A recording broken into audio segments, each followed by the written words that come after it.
ഇത് mass Motors ഇതാണ് Honda Activa വണ്ടി സെൽഫിൻ്റെ കംപ്ലൈൻ്റ് ആയിട്ട് വന്നതാണ്. സെൽഫ് സ്റ്റാർട്ട് ആവുന്നില്ല എന്നുള്ള രീതിയിലാണ് കംപ്ലൈൻറ്റ് പറഞ്ഞത്. നമുക്കിത് ഇരിക്കുന്ന ബാറ്ററി 2023 മോഡൽ ആമറോണിൻ്റെ ബാറ്ററിയാണ് ഇരിക്കണേ. അതായത് ഈ മാസം 5-ാം തീയതി വന്നപ്പോൾ 24 മാസം കംപ്ലീറ്റ് ആയി. വാറണ്ടി പീരീഡ് ഓൾറെഡി കഴിഞ്ഞൊരവസ്ഥയിലാണ് ഇപ്പോൾ ബാറ്ററി നിൽക്കുന്നത്. ബാറ്ററി കംപ്ലൈൻറ്റ് കാണിക്കണം എങ്ങനെയാണെന്ന് വെച്ചാൽ നമ്മൾ സെൽഫ് അടിക്കുന്ന സമയത്ത് ചില സമയങ്ങളിൽ ഒരു ചെറിയ വലിച്ചിൽ പോലെ കാണിക്കുന്നുണ്ട്. അതാണ് മെയിനായിട്ട് കംപ്ലൈൻറ്റ്. അത് ശരിക്കും പറഞ്ഞാൽ 2 രീതിയിൽ പ്രശ്നം വരാം. ഒന്ന് ബാറ്ററിയുടെ കംപ്ലൈൻറ്റ് കൊണ്ട് വരാം, 2 സെൽഫ് മോട്ടറിൻ്റെ കംപ്ലൈൻറ്റ് കൊണ്ടും വരാം കേട്ടോ. സെൽഫ് മോട്ടർ കൃത്യമായിട്ട് ആർമേച്ചറിൻ്റെ പവർ ഇല്ലാണ്ട് വരുമ്പോൾ ഒരു വലിച്ചിൽ പോലെ കാണിക്കും. ബാറ്ററിയുടെ പ്രോബ്ലം കൊണ്ടും ഈ പറഞ്ഞ കംപ്ലൈൻറ്റ് കാണിക്കും.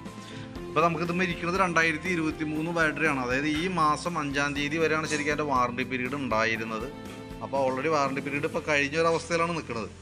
ഞാനതിൻ്റെ വോൾട്ടൊക്കെ നോക്കി 12.92 വോൾട്ട് കാണിക്കുന്നുണ്ട്. അപ്പോൾ ഹോണൊക്കെ പ്രോപ്പറായിട്ട് വർക്ക് ചെയ്യും, ഇൻഡിക്കേറ്ററൊക്കെ കൃത്യമായിട്ട് വർക്ക് ചെയ്യും.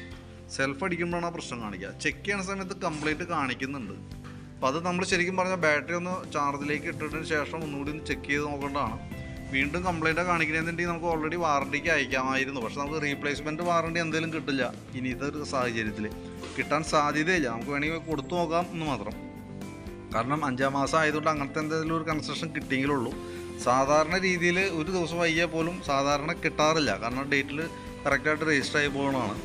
പിന്നെ വേണമെങ്കിൽ നമുക്കൊന്ന് അപ്ലൈ ചെയ്ത് നോക്കാം എന്ന് മാത്രം കേട്ടോ. അത് നിങ്ങളുടെ പെർമിഷൻ ഉണ്ടെങ്കിലാണ് നമുക്ക് അയക്കാൻ പറ്റുള്ളൂ. അങ്ങനെ അയക്കുമ്പോഴുള്ള വേറൊരു പ്രോബ്ലം എന്ന് വെച്ചാൽ തൽക്കാലം നമുക്ക് ഈ ബാറ്ററി വേറൊരു പഴയ ഏതെങ്കിലും ഒരു ബാറ്ററി ചാർജ് ചെയ്തിട്ട് ബാൻഡിങ് വെച്ച് നമുക്ക് തൽക്കാലം ഉപയോഗിക്കാനായിട്ട് വേണം. എന്നിട്ട് വേണം ഇത് അയക്കാനായിട്ട് കേട്ടോ. അപ്പോൾ അത് ഓൾറെഡി ഇപ്പോൾ നമുക്ക് കറണ്ടില്ല, വേറൊരു ബാറ്ററി ചാർജ് ചെയ്ത് വെക്കണമെങ്കിൽ പോലും അതിനുള്ളൊരു ഓപ്ഷൻ ഇല്ല. ഈ ബാറ്ററി തന്നെയായാലും നമുക്ക് ഫുൾ ചാർജ് ചെയ്തതിന് ശേഷം വേണം നമുക്ക് അതിൻ്റെ ടെസ്റ്റ് നടത്തി കംപ്ലീറ്റ് കൺഫേം ചെയ്യാനായിട്ട്. അതിനും ഇപ്പോൾ നിലവിൽ ചാർജ് ചെയ്യാനുള്ളൊരു സംവിധാനം ഇല്ല.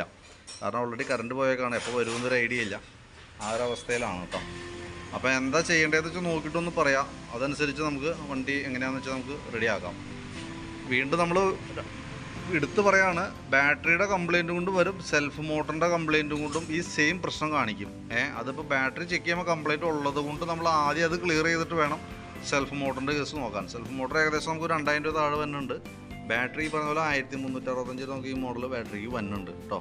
വാറണ്ടി പീരീഡ് കഴിഞ്ഞാൽ നിൽക്കണേ. ജസ്റ്റ് നമുക്കൊന്ന് ട്രൈ ചെയ്ത് നോക്കാം. ഒരു ഉറപ്പും പറയില്ല കേട്ടോ. കിട്ടുമെന്നൊന്നും നമ്മൾ പറയണില്ല. കാരണം എന്ന് വെച്ചാൽ അത് നമ്മുടെ കയ്യിലിരിക്കുന്ന തീരുമാനമല്ല. അത് ഓൾറെഡി കമ്പനി തീരുമാനിക്കേണ്ട കേസാണ്.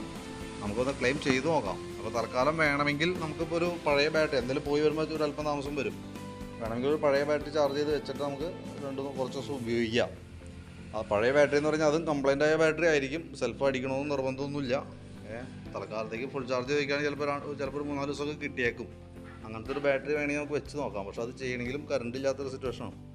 അപ്പോൾ എന്താണ് ചെയ്യേണ്ടതെന്ന് നോക്കിച്ചാൽ ഒന്ന് പറയാം. അതനുസരിച്ച് നമുക്ക് വർക്ക് ചെയ്യാം കേട്ടോ.